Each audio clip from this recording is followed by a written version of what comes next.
Welcome back to the Real News Network. I'm Paul Jay in Baltimore. This is Reality Asserts Itself. We're continuing our series of interviews with Gar Alperovitz, and Gar now joins us in the studio again. Gar is the Lionel R. Bauman Professor of Political Economy at the University of Maryland, co-founder of the Democracy Collaborative. His most recent book is What Then Must We Do? Straight talk about the next American Revolution. Thanks for joining us again. Thanks. So, Gar, you've talked a lot about the importance of workers' co-ops, and probably the most outstanding, largest, gone-to-scale version of workers' co-op is Mondragon in Spain. It was a multi-billion-dollar business with different divisions and all kinds of production. And for a lot of people were saying, well, this is kind of the future, and that this is the way to transform the society. In spite of all success, Mondragon did not transform Spanish society, economy, or politics. And then more recently, the Fagor division, which does electronics, washing machines, and dishwashers and such, essentially has gone bankrupt because they couldn't compete with cheaper Chinese products and the collapsing Spanish economy and such. So talk about what we can learn from Mondragon as a positive, but also the limits of building workers' co-ops in terms of bigger transformation. Yep, it's a very important point. I just did an article on this subject because it raises a very important strategic issue for thinking about how we want to organize our own economy. Mondragon is 80,000 workers involved in maybe 85 co-ops, or depends how you count them. And it's been very successful, very participatory. This is the plus side. Wages, top to bottom, the ratio in 80% of them were 6 to 1. American corporations, it's 250 to 300 to 1, top to bottom. So very democratic participation. In a few of the larger ones, it was slightly worse, 9 to 1, but 8 to 1. So it's a very democratic distribution of income compared with the corporate system, and more democratic participation. So there's a lot to learn. On the other hand, they are operating in the global market. They're operating in the Spanish market, and they are totally dependent on the conditions of capitalism in those markets. And as we've just seen, one of the big units collapsed. And the other units, usually they try to support each other. The other units couldn't. Well, even in the collapse, Mondragon's done something no big capitalist firm would do, which is they were using their own insurance company to guarantee wages for the laid-off workers for 2 years, and they're going to try to find other jobs for them. Absolutely. So even at that level, it's better than what the alternative would have been. Absolutely, and no one should be. It's a very important, very positive experiment, and it's within limits because it's dependent upon the world market, and also the vicissitudes of capitalism, and so it's got difficulties. So when you actually ask what ought to be done with co-ops or things like Mondragon, they could be part of the new economy. I think that's certain. But if you get to significant scale, and Mondragon and Fagor, that division, were large scale, you're really up against either the economy has a certain planning capacity, or you're up against the markets and you're faced with what's happened to them. So for instance, next time General Motors collapses, and I think there will be a next time in Chrysler, we just took them over. The government bailed out that big company, socialized it, became a nationally owned company. U.S. taxpayers owned it. What we ought to be doing, thinking about this model, is building mass transit, high-speed rail, turning that into a transportation company with taxpayer money is going to pay for it anyway. That's what we're doing now. And then begin using our planning for transportation as a society, the government, to begin saying, okay, this is how many roads, this is how many rails we really ought to have, moving away from all the highway system, moving away from flights as well. The rails are much more efficient than flights if you had and supporting cities by having adequate transportation, where now the airlines are cutting out of cities like Cincinnati. The whole city is going to go down. We ought to have a transportation plan. That will tell you how many rails and how many buses and how many trains you need, and then you produce to the plan, and you have stability because you have a plan. Now, I don't think the entire economy ought to be planned, but major segments of it can be planned and solve the problem of companies facing unemployment like Fagor. Well, major sectors of the economy are already planned. Yes. It's just they're owned privately. Like probably maybe the most brilliant piece of planning and the largest private employer in the country is Walmart. Yep. Walmart is an incredibly planned economy. It's just owned privately, and there's no, it's planned in a way that workers are paid terrible wages. But if you had, for example, a publicly owned Walmart that paid decent wages, it would have an enormous ripple effect throughout the whole economy. That's right. The planning takes place in every major corporation. I mean, you take a tube of toothpaste off a Walmart shelf, they know, and somewhere in Asia, another tube of toothpaste has to be produced. So You can't get more planned than that. Right. I hope we can move that back and have the United States beginning to do that rather than Asia. Yeah, that's a whole other set of questions. But planning takes place. We know how to do that. Now, there is a whole question about democratic planning, which means that the society has to produce a democratic capacity. Right now, the corporations control a lot of the politics of this. So when you say planning is necessary, and it is necessary to deal with Mondragon, Fagor, these problems we're talking about, to deal with transportation, then you're also saying we need a democratic society, because otherwise the corporations will control the national planning. So you're talking about really changing the whole nature of the substructure of the system. We're talking about who has power. Who has power, because the planning system is going to be controlled by somebody. And it's either the corporations or we have to, and to say that is to say, you want to play this game about changing the system, the chips are 3 decades of your life. We're talking about big time, build from the bottom, begin to reshape from the neighborhood, from the worker-owned co-ops, from the cities, some of the really interesting things that you're doing here in Baltimore, beginning to build up knowledge, ideas, experiments, a program that actually is practical, and look at it as a 30-year strategy at least to begin to deal with the power of this system. So that's the name of the game. And I mean, it flows from the idea that concentration of ownership gives rise to concentration of political power. Yes. So you need to change the way things are owned. That's the central element. Systems, in feudalism, it was land. Who owned the land had the power. Capitalism, who owns the capital has the power.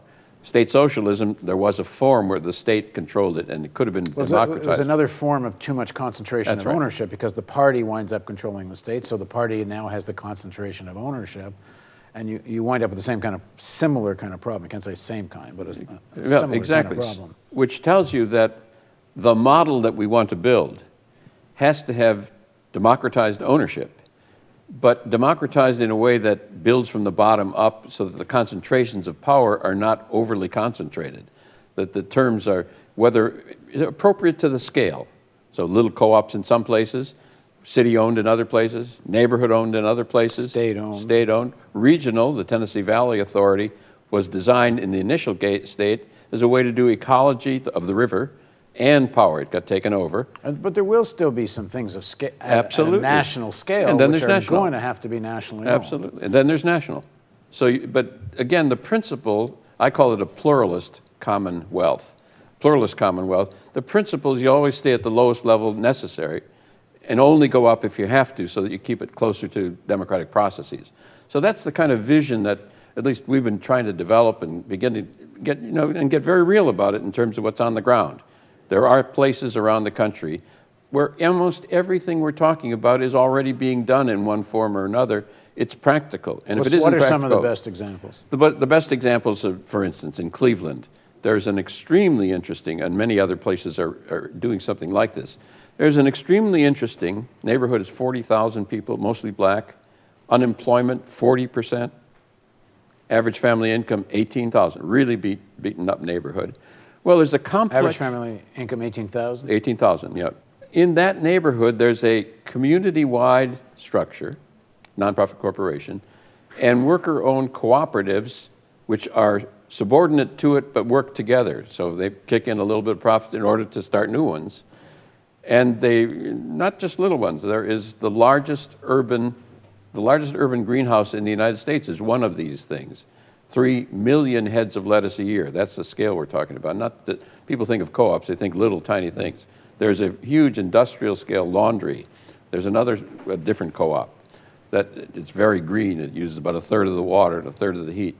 And then there's other being built each year.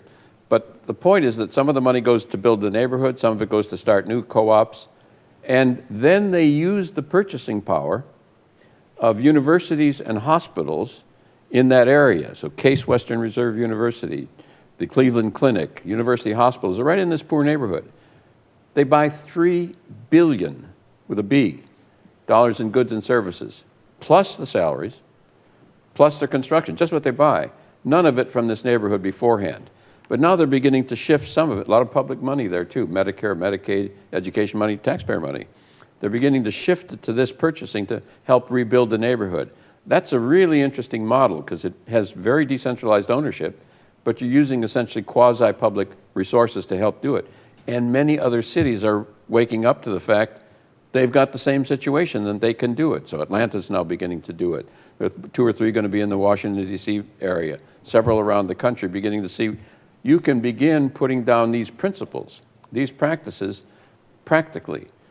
Interesting other thing about this, which is very important, particularly for liberals and the left to think about. If you're doing this kind of work and it's practical, and it really is serious, not rhetoric and slogans, you find people who think of themselves as moderates and conservatives, small business people, who say that's a good thing to do at the local level. These are not the national ideologues. And you find people, that's an intelligent, people working hard, they're trying to better the neighborhood, trying to better themselves, they're doing productive work. That's a good idea. And we're surprised at how you break through ideologies if it's practical. Now the critique of Cleveland model and co-ops is somewhat a little bit what we talked about, the limits of Mondragon, which is it's good for the people that are working there. Right. But it's not transformative to the city, to the state, and it doesn't change who has power. Like, you still have, a tiny handful of people and/or corporations that control the commanding heights of the economy. Absolutely. And thus have control the commanding heights of the politics. And the basic structures don't change. So even if these are kind of, nice shape of things to come, to be transformative, something at the political level has to happen. You really have to change who has power. Absolutely. I totally agree with you. These are, at this stage, I think, as I'm a historian and a political economist, you don't talk about any of this without throwing some decades on the table. At this stage, we're developing the new models, and we are. That's because of the context. The reason this is happening is because of the economic pain coming out of stalemate and stagnation. And you can't get the old liberal programs passed. There's no money. So people either... There is the money, they just won't tax it. Well, they won't tax it, yes, in theory, but you can't get it. The labor unions are not powerful enough to support liberal candidates. The whole thing is, what used to be possible is no longer possible. So the pain levels are growing, and it's either go in this new direction or it gets worse. You're absolutely right, though. The next stage is whether or not a political component begins to pick up on that and begin talking seriously about city government. And there are some signs of that, too. I mean, there's some places where you have these kind of, I don't know too much about it, but I've heard in Richmond, California, you have a green mayor, and they're using eminent domain to stop foreclosures. There's a sort of progressive agenda has been elected in Jackson, Mississippi. Yes. I don't know how it's going, but the program they got elected on looked pretty good. No, but it's very interesting. And again, as a historian, you're beginning to see this pop up. Oh, the light bulb's going on. Here's all this experimentation in economics, and that is happening, even though the press doesn't cover it. It's really out there. Website, by the way, community-wealth.org. Really check it out, because it just covers this stuff. But at some places, you're seeing, the next step, we're going to have to start talking about city government. And that is beginning to be experimented. We'll have some failures, we'll have some successes, and we'll learn the next step in other places. I think this is, I've been cautious about this, but I think this may be the most important time in American history, bar none. And I would include the revolution, because I think we're running to the end of the possibilities available in the current structure. And people are being forced to innovate and think through vision and get serious about this stuff rather than rhetorical. Well, if necessity is the mother of invention, we should be living in interesting times. Exactly. Okay, in the next segment of our interview, we're going to ask Gar a question which we plan to take up over the next few years. What would Gar do if he ran Baltimore, if he ran Maryland, and had a progressive or agreeable city council, even an agreeable state legislature? What would you do? I'm going to ask you that. Okay. So please join us for the next segment of our interview on Reality Asserts Itself with Gar Alperovitz on The Real News.